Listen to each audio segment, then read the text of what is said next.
Hi everybody, it's Mike here from The Art of Guitar. I'm here today with a bit of a controversial topic. I think it was last week I was reading through some articles about Randy Rhoads, and Zach Wilde, I believe it was him, either him or Rudy Sarzo, was saying that Randy Rhoads actually wasn't a very big Black Sabbath fan, and that he didn't actually look forward to playing Black Sabbath songs live. And I thought that was really bizarre because one of the very first tab books, one of the very first albums I ever got was Ozzy Osbourne's tribute with Randy Rhoads. And what's crazy about that is in that concert, they play some Black Sabbath tunes. And I remember learning the riffs from the tab book. And that's how I really cemented it into my brain, was through Randy Rhoads' versions of these riffs. Well, after I read that interview, I went back and listened to the live, the tribute album. And I was listening to the Black Sabbath songs in particular. And I really noticed a lot of differences that Randy made when he played the Sabbath riffs. And I couldn't tell if he did that because he wanted to make it more his style, or if he just wanted to get by doing them because it wasn't his most favorite riffs in the world. So today I thought I would play them and compare them back to back, just 3 riffs. And I want you guys to tell me in the comments section if you believe that Randy Rhoads does these riffs justice. So once again, I had to whip out the classic tribute tab book. The back cover's missing, the pages are all yellow and ripped up. So this is a huge part of my learning way back in the day when I started guitar. Okay, so what I thought I would do is I would play the Tony Iommi Black Sabbath versions first. That's why I have the SG. And then I'm going to compare that with the Randy Rhoads version of the same riff on the Les Paul. So it's easy to kind of differentiate between the two with 2 different guitars. So let's start off at the beginning of Iron Man. We all know that classic intro with a big, weird, open string bend.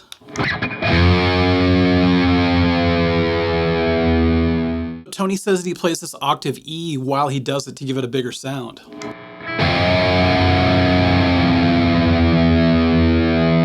Kind of a cool little trick that I've covered in other videos before. Okay, then the main riff.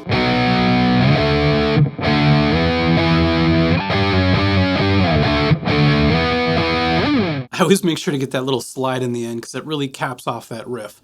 Okay, so that is the Black Sabbath version of that riff.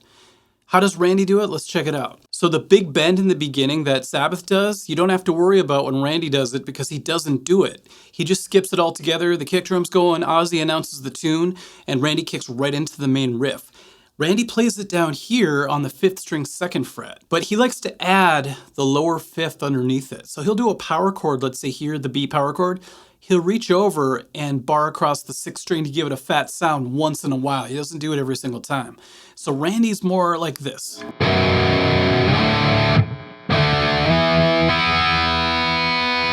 you see what happened there? After I did the slide up to the E power chord, I hit the high 2 strings to fill out the rest of the sound. So now the next part, Randy likes to go. So it sounds like he picks the first 1, 2, 3, 4, 5 and then slides the last one.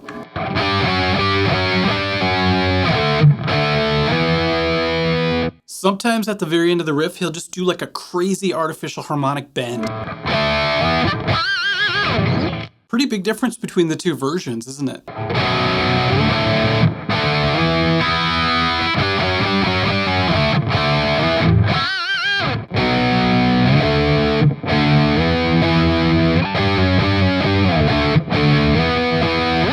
Okay, now let's talk about Paranoid. The classic intro with the hammer-ons, it's very dark sounding when Tony does it. So here's the Black Sabbath version of Paranoid.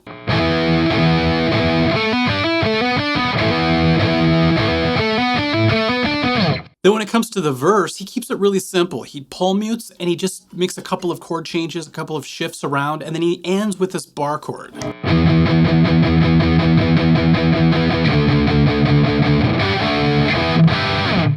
That's total Sabbath, isn't it, that bar chord?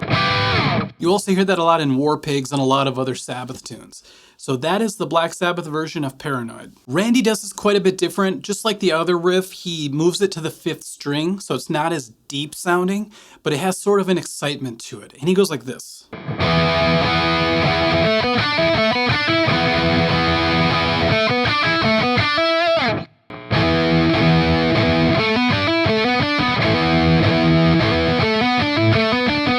Now, when it comes to the verse part, Randy goes crazy on this one, and he actually adds a little bit of the bass line to it too, to create this really interesting hybrid riff.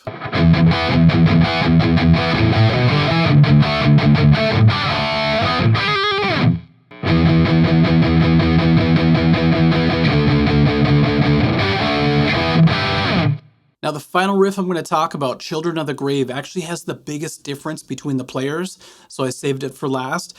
But first of all, you notice I have a different guitar for the Black Sabbath version. That is because they tuned down a step and a half. So my low E string is now a C sharp, and everything is tuned accordingly down a step and a half. So you get this real deep sound if you hit an open E string. It's crazy how deep that sounds. Okay, so the Tony Iommi Black Sabbath version of Children of the Grave goes like this.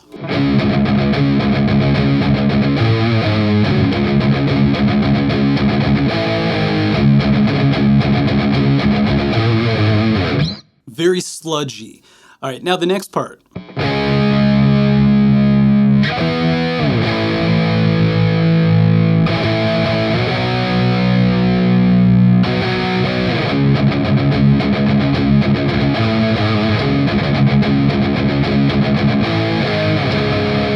Now, probably for one of the heaviest moments in all of heavy metal, in my opinion, the bridge riff. Tony plays it all on the 6th and 5th strings, and it gives it such an insane sound.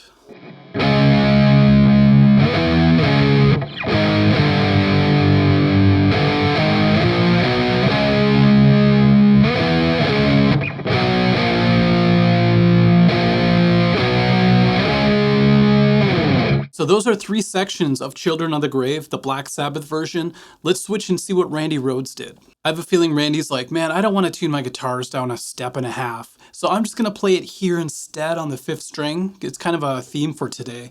We're going to go to the 4th fret of the 5th string, C sharp, and we're just going to play most of it right here. It's kind of convenient, actually.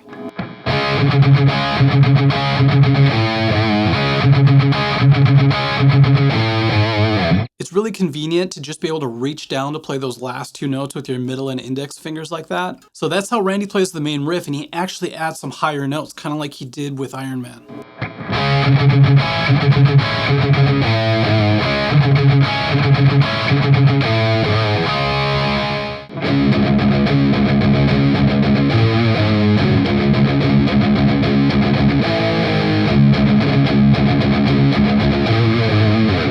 Now, this next part's really interesting because he's playing these power chords on the 5th string, and he throws in this insane artificial harmonic out of nowhere.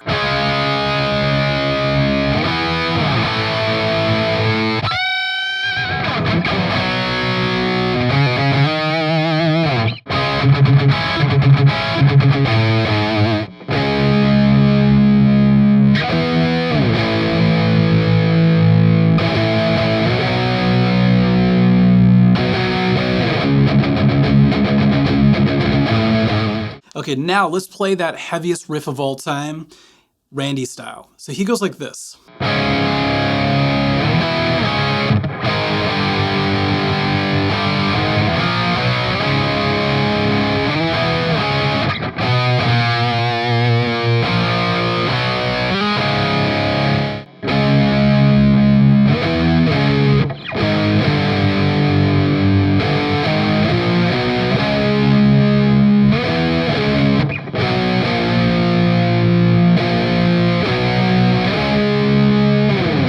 Really cool how Randy adds that extra 5th in there a lot of the times, but if you keep listening to it, he's very sporadic with it. Sometimes he throws it in there, sometimes he doesn't.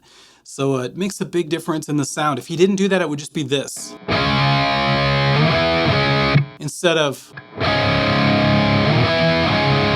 So by adding that extra 5th below the power chord, you kind of get a little bit more of that Black Sabbath essence, that more deep, dark sound added to it. So what do you think? Did Randy Rhoads do these riffs justice, or do you think he just kind of got by with them because he wasn't a huge Sabbath fan?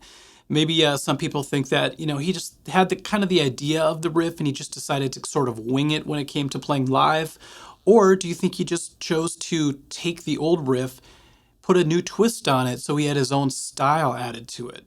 Because, sometimes mimicking the old standards is not the way to go for certain guitar players, especially a guy like Randy Rhoads, who had so much to offer as far as his own creativity. So my final verdict, being a huge Randy fan, is that he did them justice, but he also took it to a next level. I don't know if it's better or worse or whatever, but he took it to another level that is stamped with Randy Rhoads' signature sound, and I really respect the fact that he could do that. I would really be interested to see what Tony Iommi had to say about it, if he thought Randy just ruined the riffs, or if he thought, hey, that was actually really clever what he did with some of those things. I would really love to find out his opinion on it either way, though. Okay, everyone, that was a fun video to make. Hopefully it was interesting for you to watch, and I'll be looking forward to reading your comments, and we'll catch you at the next video or live stream. Okay, bye-bye.